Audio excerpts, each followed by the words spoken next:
Good morning, Mr. Rai and everyone. My name is Siti Kiara Fazila and I'm from Rombel 3 and my last three digits of NIM are 356. And today I'm going to explain to you about Swedish civil law because my name begins with S, so I take Sweden as my country here. And so I'm going to talk Sweden. In Sweden here, I'm taking their Hukum Perdata, or what we call civil law in English, and it's actually pretty similar to what we have here in Indonesia, since we also have a civil law. And Sweden also applies this, but their civil law system it comes from written law, same like us, but it originates more from German and French law. So their rules come from written law and not like from judges creating precedents. So their court decisions matter, but written statutes are always like the main reference to their laws. And their legal structure is actually very organized and clearly written down. And here in Swedish civil law, it's divided into contract law, property law, family law, succession law, or inheritance law, what we call, and tort law, and corporate and business law, consumer law, and lastly is civil procedure. So I will start with contract law. So in Sweden, people who like want to make contracts, they are generally free to make whatever contract they want as long as it's legal. So they can like do anything they want. So, and that is called they have this thing called freedom of contract, which the main law here is the Contract Act, and that act explains how agreements are formed and also interpreted into like their civil law. So Sweden uses the offer and acceptance model, and it follows something called objectivity principle. And what that means is that what matters is how your words or how your actions would look to reasonable person, not what you privately meant. So there are exceptions though, because like if you're dealing with consumers, the law steps in like to protect the weaker party. So their like contract law is actually like it's very free. It's freedom.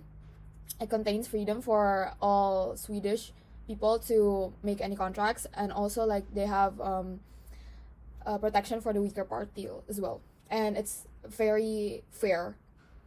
And second of all is property law. So property law here covers everything from land and buildings to personal belongings. So like for example like real estate and land, something like that. And the land code is the main law for real estate. And if you want to buy or sell land in Sweden, the contract has to be written down. So and the ownership has to be officially registered with the National Land Registry called Landmateriet, if I'm not mistaken. And they're very strict with the registration and all of that, because like I said before, it has to be written down. So the contract actually has to be written down, and because that what's proof like who legally owns the land, like who legally owns what, which, like that.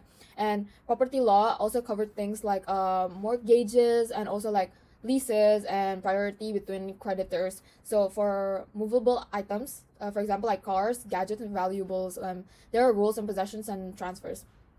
And now we continue to family law. Family law here in Sweden deals with marriage, divorce, custody, child support, and even like couples who are cohabitating without getting married, like who are still outside of the marriage. So the marriage, they have a code here called the marriage code. There's the Swedish term for it, but I'm afraid that I will say it wrong. But the code says how marriage work and how property is divided if the couple splits or something like that. And the idea, Sweden actually follows the idea of like community property, which usually means that assets earned during marriage are split equally when the marriage ends. So it's actually very fair. And yeah. So also, when it comes to children, the parental code applies, and the number one rule for parents here is always like for the best like interest of the child. So even unmarried couples get legal protection through the Cohabitants Act. So they're really keen on like protecting people here. And next we have succession law or inheritance law.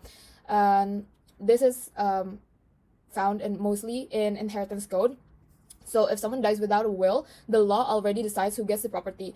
So children is first, and then parents and siblings and so on. So children's is first, are first. So yes, they needed to be like treated equally.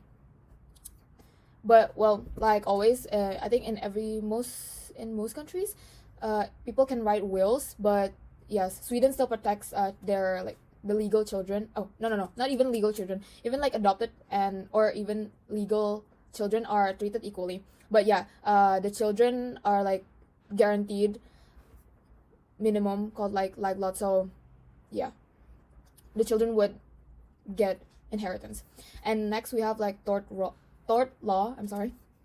Here, tort law is basically about compensation when someone causes harm. So the Tort Liability Act says when someone has to pay for injuries, damage, or financial losses, you can claim damages for physical injury, emotional harm, and also even like economic loss. So, for example, like traffic accidents, they have strict liability, meaning the person responsible must pay even without being at fault. So, yes, there are laws like that here in Sweden. And next here we have corporate and business law, which they focus on companies and commercial activities, as it's stated, corporate and business laws. And the Companies Act here explains how companies are formed, who runs them, how decisions are made within the companies, and what shareholders can expect from running the companies or something like that. Sweden actually allows different types of business forms like limited companies, partnerships, and also like associations, something like that. So any like forms of companies are free to be in Sweden.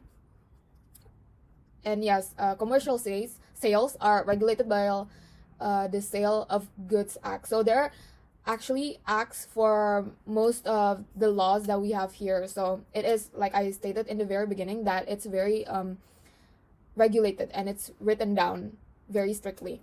And next here is consumer law. Sweden is actually very known for having a very strong consumer protection.